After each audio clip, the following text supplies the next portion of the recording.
Hola, en este video presentaremos la solución de un modelo de examen T1. Un primer problema es identificar cuál de los siguientes gráficos es una relación o una función.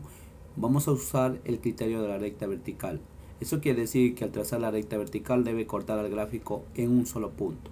Caso contrario no sería función. Observamos que el primer gráfico, si trazamos la recta vertical, corta en más de un punto. El segundo gráfico también corta en más de un punto, como se puede apreciar, por lo tanto los dos primeros gráficos no serían funciones. Mientras que el tercero, si trazamos la recta vertical, se aprecia que lo va a cortar al gráfico en un único punto, por lo tanto sí sería una función. Tenemos dos relaciones, las dos primeras, y la tercera una función.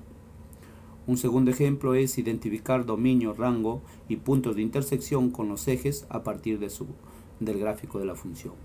Vemos que la gráfica inicia en menos 6, hace su recorrido y termina en 6. Entonces el dominio debería ser de menos 6 a 6, quitándole los valores donde no está definido la función. Para x menos 2 hay que quitarle y x igual a 0. El rango son los valores de y, desde el menor valor, menos 2 cerrado, hasta 4 abierto. Puntos de intersección con los ejes, tenemos eje x o eje horizontal y el eje y. Entonces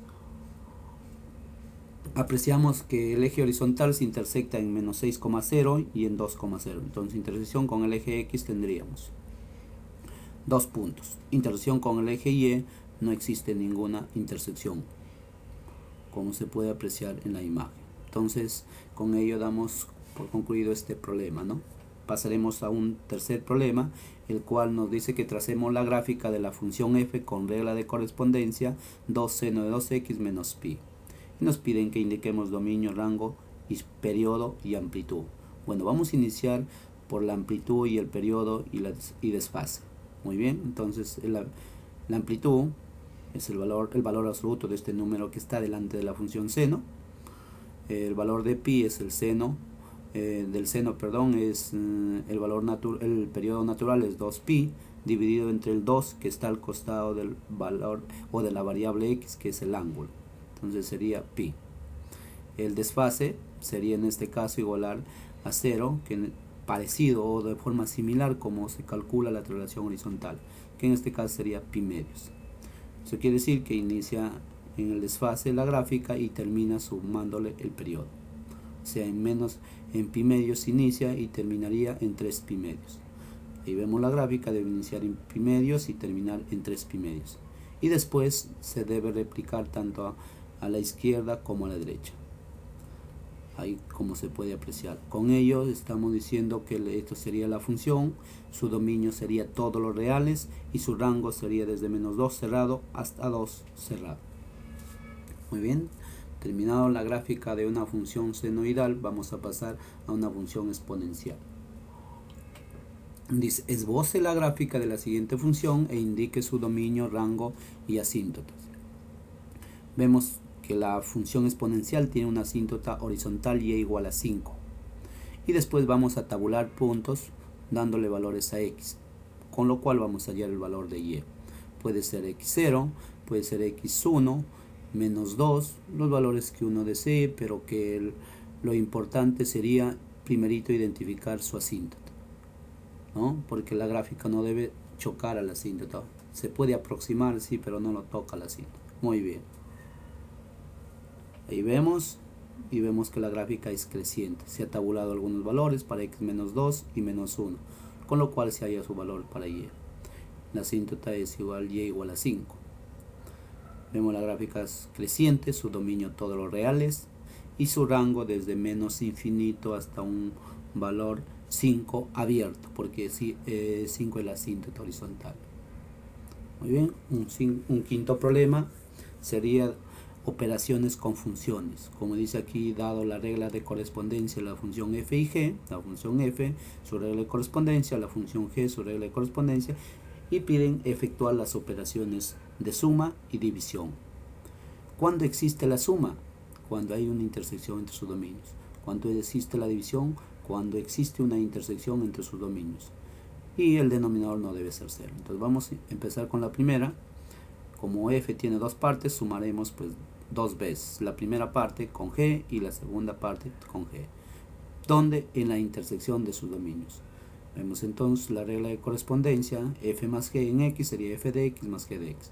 Vamos a sumarlo, en la primera parte con el g, ahí está, y la segunda parte con el g. Ahora nos faltaría intersectar su dominio, x mayor que menos 3 con el dominio de g. ¿Y cómo hallamos el dominio de g? El dominio de g sería x más 7 mayor que 0, porque no existe logaritmo para un número negativo. Entonces saldría que x mayor que menos 7. Y acá tenemos x mayor que menos 3, la primera parte. Lo intersectamos y en ese caso nos sale x mayor que menos 3. La segunda parte dice x menor que menos 3. Vamos a intersectarlo con los x mayores que menos 7. Esa intersección saldría de menos 7 a menos 3. Muy bien, con ello tendríamos la operación suma.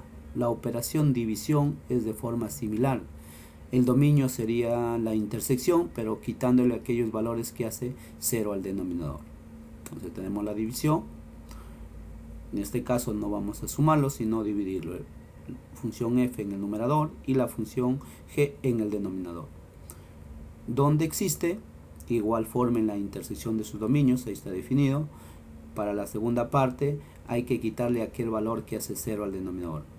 Y el valor de menos 6, porque sería menos 6 más 7, 1, y logaritmo de 1 es 0, por eso es que hay que quitarle ese valor. Muy bien, con eso queda concluido nuestro problema número 5. Problema número 6, en este caso es una función cuadrática, definida de la siguiente forma, el cual nos dicen que es el beneficio obtenido por la producción y venta de X kilogramos de un artículo, la cual está dado de esta forma.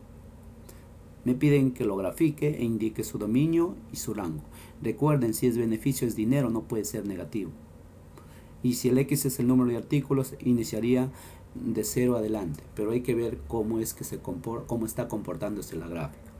Después me piden que determine el número de kilogramos que hay que producir y vender para que el beneficio sea máximo. Además, que indique cuál es el beneficio máximo. Vamos a colocar el valor de A. Si es negativo, la gráfica va a ir hacia abajo. El vértice, que en este caso es 1800, 6982. Y se va hacia abajo, ya tenemos una idea cómo debería ser la gráfica. Ubicamos los ejes, ubicamos el vértice, los valores del vértice. Y ahora el problema sería por dónde va a pasar la gráfica, dónde intersectaría el eje X. Y para ello hacemos cuando el y es 0, que en este caso el y es b de x.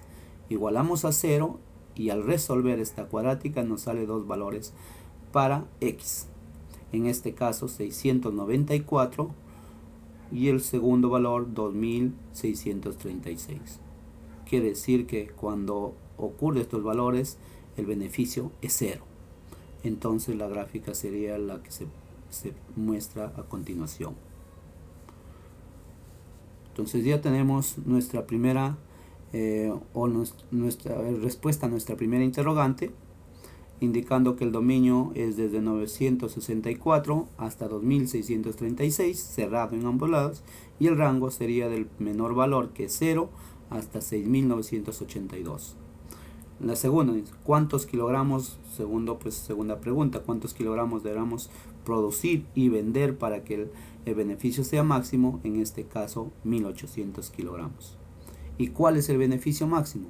6982 unidades monetarias en la unidad monetaria que se quiera trabajar.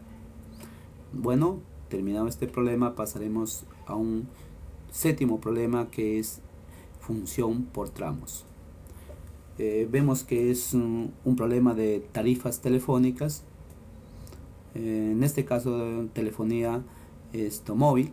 Vemos los cargos fijos, como se puede apreciar, los cargos fijos y los minutos que nos dan por ese cargo fijo, y un adicional si uno se excede de estos minutos libres que nos dan, ¿no? Entonces dice: Pedro desea comprar un celular y le ofrecen una lista de precios según las tarifas ofrecidas por una empresa de telefonía celular durante el mes, según los planes. Me piden que escriba el costo para cada uno de los casos en función de los minutos que uno hable, que sería X o T, la variable que le consideren. Y en caso también me piden la parte B, que encuentre para el segundo plan, en este caso para el plan, el costo para el plan habla más. Y la tercera pregunta sería cuántos minutos debo hablar para que ambos costos sean iguales. Entonces vamos a escribir el primer costo. El primer costo sería para el primer plan 71 si yo hablo menor o igual a 120. Y si hablo más de 120 pagaría los 71 más 0,4 por el exceso. ¿Y cuál es el exceso? X o T menos 120. De la siguiente forma, ahí tendríamos las dos funciones. Para el primer plan habla más y para el primer plan plan fiesta, y para el segundo plan habla más. Ahora, cuando estos costos son iguales, eso quiere decir que los costos lo debemos igualar. Al igualar quiere decir que sale X 220 minutos. Eso quiere decir si uno habla 220 minutos, cualquiera de los dos planes es igual en costo. Bueno, le voy a mostrar su gráfica. El primer plan tenemos una constante hasta 120 minutos, paga lo mismo. Pasado esos 120 minutos va incrementando su costo. En cuanto dice 0,4 por los minutos que exceda. Segundo plan 99 fijo hasta 180 constante. Y a partir de eso, si se excede pagará por minutos 0,3 por los minutos que se exceda. Bueno, en el punto de intersección sería 220 porque en ese caso el costo para ambos es igual. Y el costo sería 111. Si vemos las gráficas, a partir de 220 me conviene el segundo plan habla más. Pero antes de 220 me conviene el primer plan, que es plan fiesta. Y si hablo 220 minutos exactamente, me convienen ambos porque bueno, tienen el mismo costo. Muy bien, terminado este problema, un problema de función por tramos, pasaremos a un último problema que es una función exponencial. En este caso es un problema de la vida cotidiana porque dice que teniendo una taza de café se coloca al microondas, el cual tiene una temperatura de 80 grados y después se extrae la taza de café. Y el medio ambiente tiene una temperatura de 20 grados. Eso quiere decir, si la taza de café tiene 80 grados de temperatura, al sacarlo al medio ambiente, debería disminuir su temperatura. ¿Y cómo va a disminuir esa temperatura? Mediante este modelo. Ya me lo dan y solo quieren saber de 0 a 15 minutos. Me dicen cuál es la temperatura de la taza cuando ha pasado 0 minutos, 10 minutos y después que grafique, indique su dominio y su rango. Cuando es 0, si colocamos E a la 0 sería 1 por 60, 60 más 20, 80. Justo es la temperatura del horno microondas. Y cuando pasa 10 minutos sería que T 10. Vamos a ver entonces una gráfica para este caso y vemos ahí que cuando T es 0 es 80. Cuando T es 10 se reemplaza en la función y nos sale 23.3. Pero me piden que grafique hasta los 15 minutos, entonces así que reemplazo también T igual a 15 y vamos a obtener el valor de 20.77 grados centígrados. Muy bien, ¿cuál sería la gráfica? Vamos a unir estos puntos en forma decreciente y esta sería la gráfica. Pero me indican solo de 0 a 15, entonces voy a considerar a partir de 15 como una recta línea punteada. ¿Cuál es el dominio? De 0 a 15. ¿Cuál es el rango? De 20.77 hasta 80. Como en la gráfica va decreciendo, ¿no? Ahí como se puede apreciar. Muy bien, espero que les pueda servir. Hasta una próxima oportunidad.